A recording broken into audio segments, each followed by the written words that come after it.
Welcome to another episode of The Brand Called You, a podcast and podcast show that brings you leadership lessons, knowledge, experience, and wisdom from thousands of successful individuals from around the world. I'm your host, Ashutosh Garg, and today I'm delighted to welcome a very, very accomplished entrepreneur and a professional from Michigan, USA, Lydia Michael. Lydia, welcome to the show. Hi, thank you for having me. Lydia is an entrepreneur, a speaker, a consultant, and an author. She's the owner of Blended Collective. She's a multicultural marketing and brand strategist. And I said, she's an author. And all of you know, I'm very, very partial to authors. She's an author of a book titled Brand Love, Building Strong Consumer Brand Connections. So Lydia, before we start talking branding, tell me a little bit about your own journey in brief. Yeah, so where do I start? Originally I'm from Germany, actually. I know this is also a cultural podcast in the sense that you would talk to anybody in the world. And originally from Germany, that's where I was born and raised to Middle Eastern parents. And I've been in the US since 2005. Okay. So that was really a turning point in my life because it added another layer of culture to my everyday, right? And so I had to learn how to navigate different cultures from a very early age. And I think that shaped a lot of who I am today, whether it's personally, whether it's professionally, and certainly inspired me to start a multicultural marketing and brand consultancy. I think that a lot of that comes from the passion of being around cultures, of working with cultures, and really helping people of different multicultural backgrounds connect, which is what I say is really my job, right? And I happen to do it through the vehicle of marketing and branding and through the company. But yeah, so that's been a big part of my journey. Fascinating. So, you talk about branding, brand building, and of course your book. Why is sensorial marketing a thing? And how do the five senses and emotion work together? Yeah, so sensorial marketing is a thing because we use senses all day, every day, whether it's in marketing and business or not. And I think a lot of times we use it in a very subconscious way, right? And so when we look at the science of senses, we see, or the research, we see that the more senses are engaged, the more memorable the experience is for us. So as a company and as a brand, you see that there's been a lot of popularity around using audio in marketing, around using senses, different senses like scent, touch, hear, all of these different senses. And so I'll focus on one specifically because I think that for me, that one has been the most emphasized one.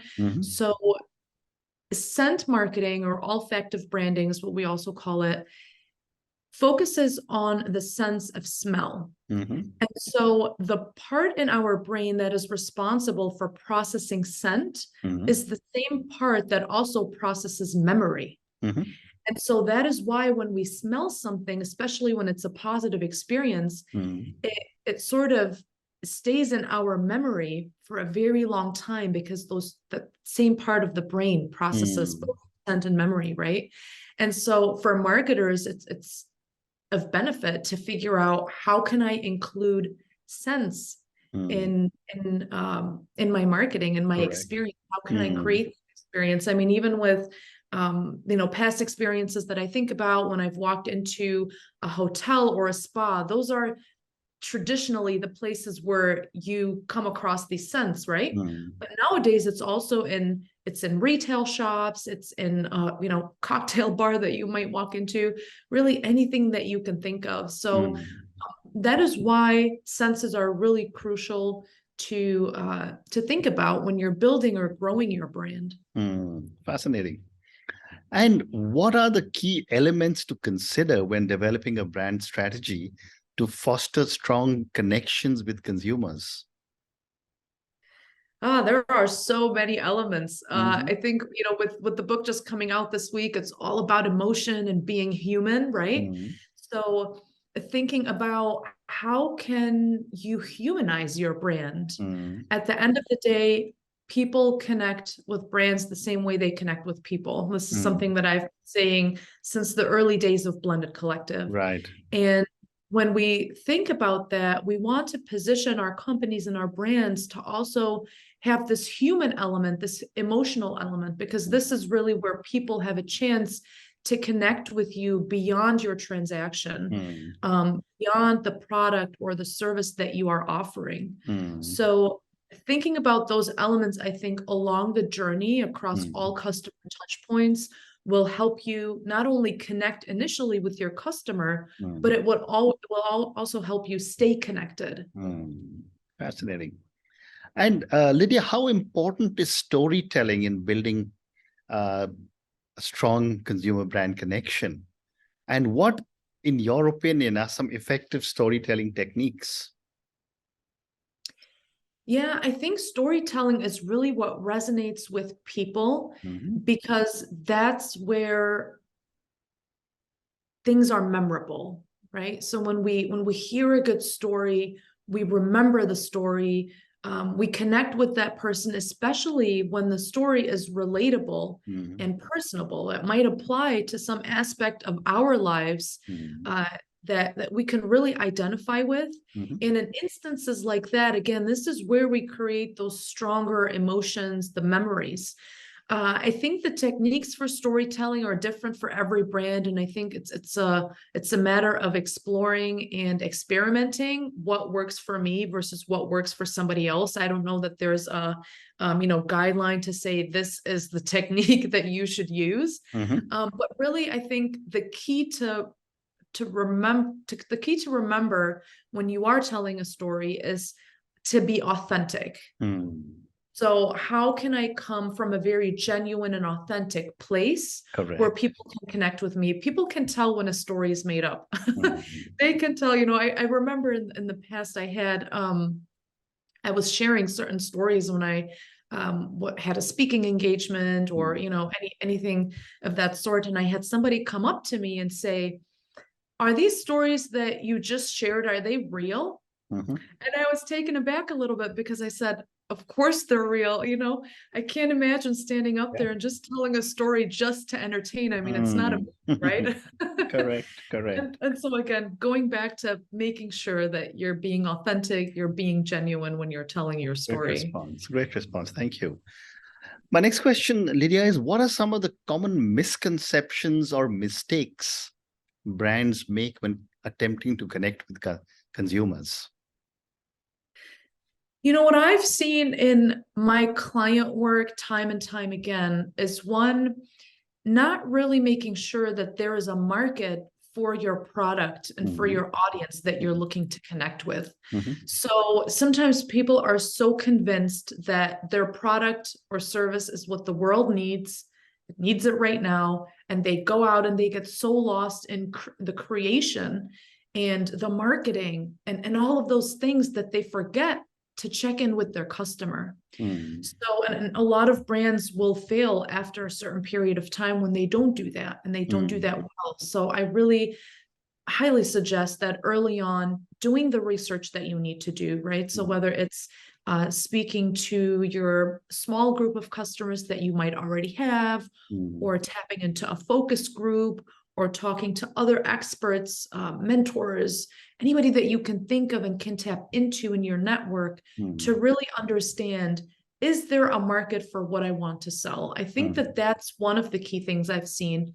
Another key thing that I've seen is when people don't have a really good product or service, but they put so much marketing behind it, lots of marketing dollars. And then at some point, it doesn't really add up and it doesn't really come to fruition the way they want it to. That's because when you invest in marketing, it needs to be for a product that is already performing, a product that is already doing well, right? So you can't put really good marketing behind a mediocre product. And I think that is where a lot of people go wrong. Sometimes they think I can just put thousands and thousands of dollars behind this product and it'll sell. But at the core, you still need to have that product. And on the other side, you also still need to have that marketing and that connection that you create. So really it's both parts of the world. Well said.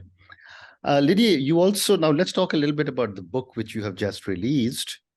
You talk about, or you introduce the concept of brand love drivers and the 8 brand love stages, which serve as ways to build brand love for anyone who wants to grow and build a brand.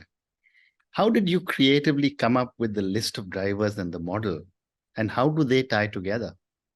Yeah, that's probably my favorite part in the book, because it weaves through all of the chapters really nicely. And for the readers, this is exactly where you're able to apply brand love in your business.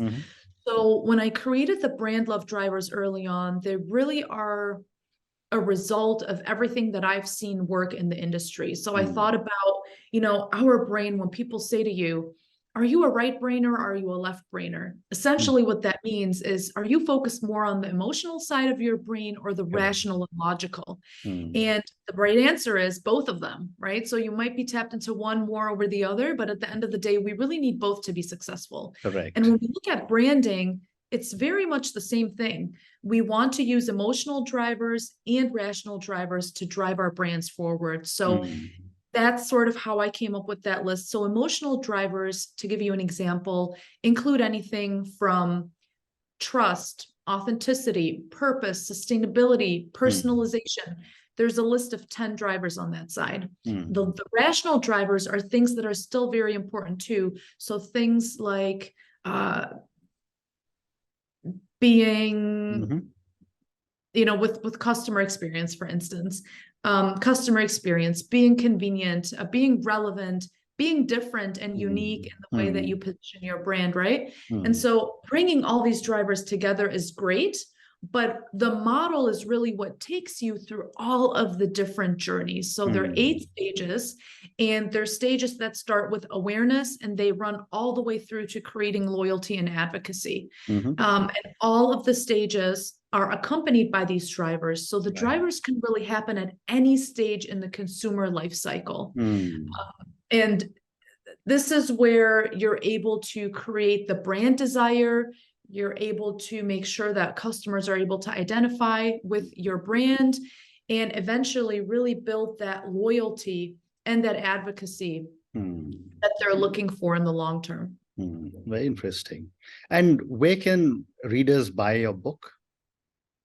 Yeah, so the book is finally available, and it's available on Amazon, Barnes and Noble, for your global audience, really anywhere that you can find books. Just look up Brand Love, Building Strong Consumer Brand Connections. Will do. So I'm going to ask all our viewers and listeners to go and check out Lydia Michael's book, Brand Love, Building Strong Consumer Brand Connections. I'm going to check out the book myself as well. Thank you. Lydia, now let's talk a little further about branding, because you obviously got so much understanding and knowledge of brands. How can a brand maintain strong connections with their consumers over a period of time, especially as audience preferences evolve? Yeah. So branding, and you already said the right word. You said evolve. I think that a lot of it is about evolving and growing. And when our customers grow and evolve, we as a brand and as a company, we want to make sure that we are growing and evolving with them.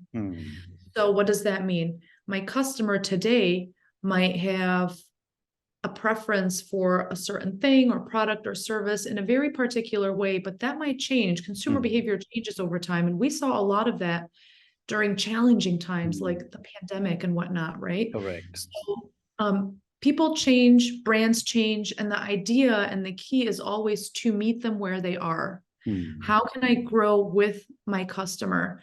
How can I stay on top of the trends that are evolving, where I might have to do something differently? I can still offer my products and services. And sometimes it requires me to expand my product and service offering. But if I am still offering the same thing, can I deliver that value differently? That sometimes it's just a question of that. It's not necessarily about reinventing the wheel. Correct. It can simply be, how can I deliver that value differently to meet my customer where they are at in this moment in time? Well said. And from now the customer perspective, how does customer experience play a role in strengthening consumer brand connections? Customer experience is everything, because if you don't have a good customer experience, if you're not providing a good customer experience, it's very easy for your customer to abandon you and go find another brand to fall in love with. Correct. It's these days, it's very easy to do, whether you're on social media, whether it's in person. An experience, I define it as both a rational and an emotional driver. Because there's so much emotion involved when we are having this experience that's either positive or negative. And it really defines a lot of times how your customer chooses to continue to engage and show up to support that brand. And especially when we talk about, first impressions, a lot of times in the business world, we hear people say, well, you only have one first impression to make. And it's similar with brands. You don't know at what moment in time your customer walks into the door or makes that purchase online, and it's their very, very first time. And if it's not a positive experience, it will be their last time. Correct. So that is why customer experience is crucial, not just for the first time, but also on an ongoing basis, because there are so many options these days for customers to choose from. If you're not staying on top, if you're not staying different, if you're not staying unique, it's so easy to lose them. And why would you want to do that for your company? Well said. My next question is on the power of data and data analytics. How can businesses harness the power of their data to create a more personalized brand with relevant experiences for their consumers? That one is a really interesting one, because I talk about personalization and customization in the book. And the more data a company has, the more they're able to personalize that experience for the customer. So, whether it's you're walking into a coffee shop and they have the data through the app that you just ordered your coffee on, and they're able to write your name and call out your name, when your coffee is ready, right? That's personalization at its finest. Or even the customization when you're walking up to the counter and you're able to customize the product to your liking. That's an option. I mean, sometimes you still have places where that's not an option, but that's an option. And so the one, I like to differentiate between personalization and customization. And two, the importance of using that data. So companies collect that data, make sure that you're using that data.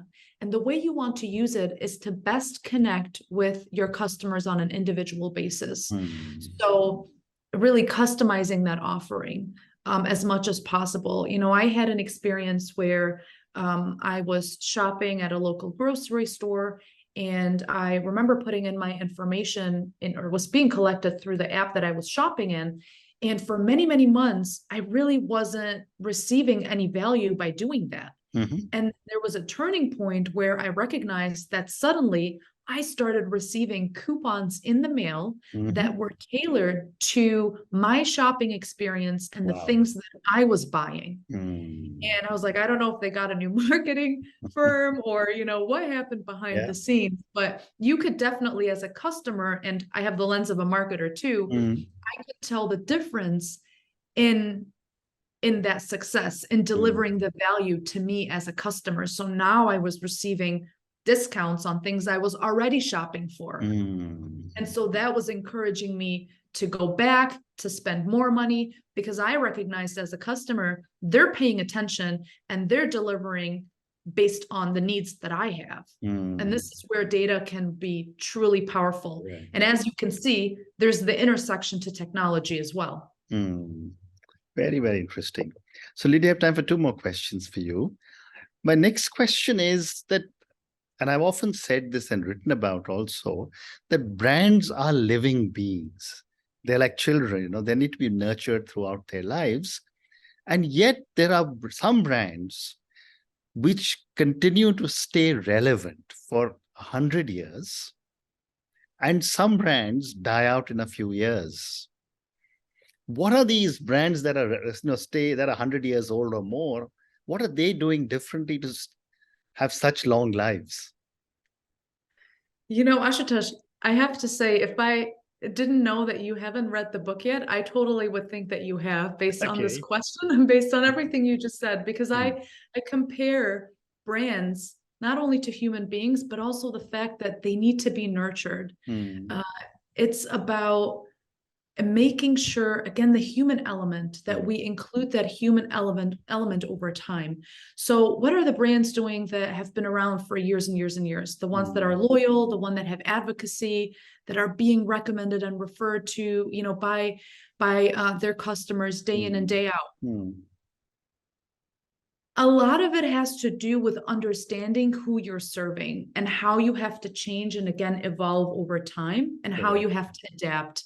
And the Correct. brands that understand that really well are the ones that are able to perform in that manner. Hmm. I think when I look at the different elements that I talk about in the book, the more emotional drivers and the more emotional elements these brands are tying to who they are and what they do, the more successful. So, for instance, there's a brand like Patagonia or Ben and Jerry's that have been around for a really long time. And I talk about them in the chapter on purpose and sustainability. And those brands do well, one, because they identify with one of the drivers so deeply that resonates with their customer base, and they know exactly who they're serving. But also they're able to tap into, and they do this naturally, they're able to tap into all the other drivers that are just as important. So again, purpose and sustainability are some key emotional drivers here for the brands I mentioned, but also things like relevance, consistency, convenience. They do all of those. They check the box for all of those things. So the more drivers we're able to deliver on, the more successful that customer experience and that engagement is. And that is really what all contributes to loyalty. And that's where I talk about all the drivers and all the different stages, because you really are moving from awareness to familiarity to likeness, right? To all these different stages, to the end, to trust, attachment, love, and finally, loyalty and advocacy. And that's a journey. And you have to make sure that you're doing this for all the customers that are joining day in and day out, right? You don't have the same, you have a group of the same customers for years and years and years, but you always have new ones that are trickling into your funnel. Correct. Well said. And my last question to you, Lydia, and this is for the thousands of people who will listen to our conversation. Based on your in-depth understanding of branding and marketing and all the great stuff that you have written in your new book, what would you say are 3 lessons you would want a young entrepreneur to be aware of on the topic of branding? Well, one of them is really understanding the core of who you are as a brand and what you have to offer. Correct. So also your values. What are the values that make up your brand, and how can you manifest them in your day-to-day life? How do you show up? Because a lot of our values that we set for ourselves, they're only relevant when we put them out into the world. We don't want to keep them just on our business cards and our office walls and our website, but how can we manifest with these values? And then 3, and I know we talked about this a lot, but I think that this is key, and I weave this in throughout the book. It's being human, finding ways of how you can humanize your brand, and understanding that your customer and your brand, that they're human. Behind the brand and the company you're operating, there are people. And those are the people that are connecting with your customers every day.